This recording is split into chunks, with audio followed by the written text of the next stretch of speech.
See this record, The Web of Life by Dan Curtin. This record was really influential on me when I started listening to electronic music. It was back in mid-90s, 95, 96. I had a couple of friends who were into techno before me. Alan Dobbin and Derek Brady. Derek, my next door neighbor. Still in touch with Derek, not so much with Alan.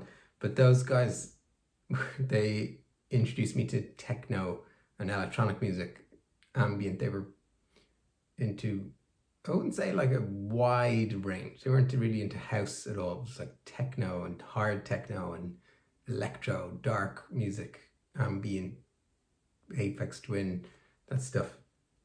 So they introduced me to loads of great music.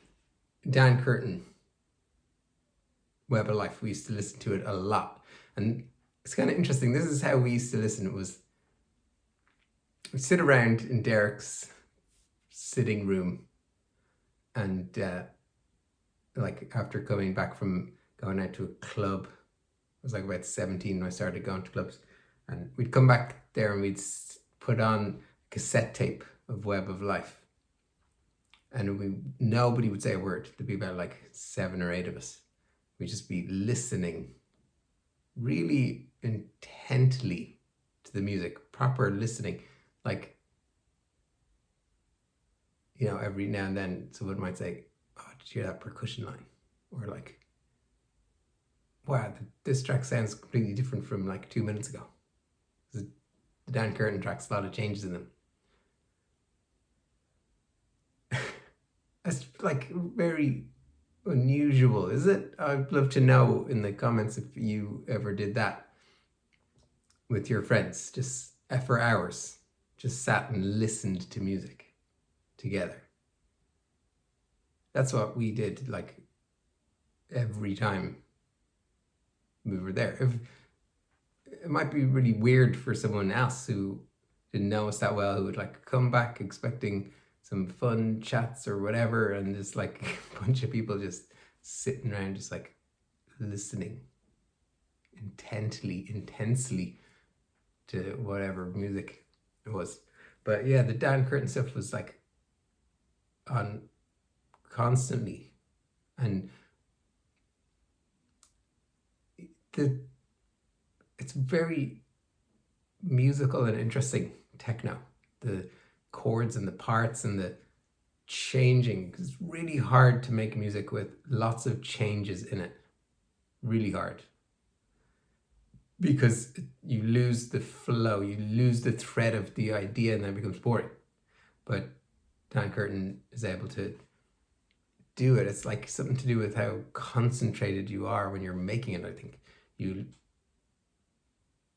focus on the same thread, developing it over time, like John Coltrane would do in a long solo, or typically a lot of jazz stuff goes on for much longer than techno tracks. But in the same way, like a Jeff Mills track is focused on the one thing, relentlessly pursuing that for whatever, 5-6 minutes. But there aren't very many changes. It's one thing that's like the timbre is gradually changing, but there's not like clear sections. If you listen to Third Rock from the Sun or whatever track on Web of Life, there's clear sections. And now Dan told me later on when I got to kind of pick his brains a bit about it, he said he was always trying to get away from like a kind of typical verse, chorus, that kind of A-B. He was trying to not repeat sections and make it changing constantly, which he did, and he made it work, and it was brilliant. It really influenced me. And I was making music for years after that with that influence, and years later, well, I would be sending the music to people, labels, you know, hundreds and hundreds and hundreds of times. I sent tracks, emailed, even back in sending by post. I might have done that a few times. Like that was definitely in the late 90s. That was still like you get a PO box or you get a label's address and you send them a cassette tape. But it started to finish up by the time I was like really ready to send tracks out. It was like emailing tracks, emailing links, whatever. But hundreds and hundreds and hundreds of emails I sent, never got a reply. So I sent track to Dan Curtin, and well, the first time I'd gotten into some modular stuff, and I was like making a jazzy kind of techno track, and I was like channeling Dan Curtin, and I tagged him in the post. So that was the first contact between us. He liked that post or whatever. And later on I sent him some tracks, and he did reply, which was really encouraging. And he said, you know, keep sending me stuff. You want to hear it. That was brilliant. And I did that. And a couple of years after that, I think it was, I sent him a track. It was called Space Station Dexaphonic. And that track was, he wrote back and he was like, have you got plans to release this? I want to release this on my label Metamorphic. Are you up for that? I was like, let me think about it. Yes, okay. Immediately. And to tell the story of that track, actually, that track was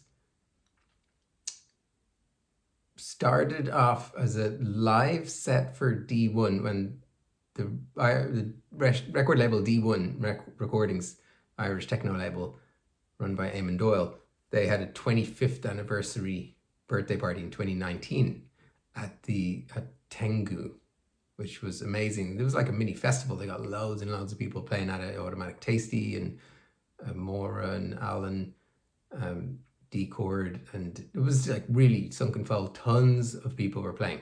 I was playing at that. I did a live set. I put a bunch of stuff together for that live set. And one of the tracks that I put together for that was like kind of a monstrous hodgepodge of things. And I started doing some correspondence kind of feedback mentoring with Funk ZOiD, who are a really big fan of Funk ZOiD's early stuff, like on Soma. What was that first album he did? The name will come back, but super, really cool, jazzy techno. And he did like heard this track that I made, and it was like, this is 3 different tracks all sandwiched together. Why don't you pull it apart and make 3 different tracks? Which I did. And one of those tracks was Space Station Dexaphonic. It worked much better. Thanks Funk for that. And then sent to Dan Curtin, and that did come out on my first record called the Dexaphonic EP on Metamorphic Recordings, which was like the first label that released Morgan Geist and Titan.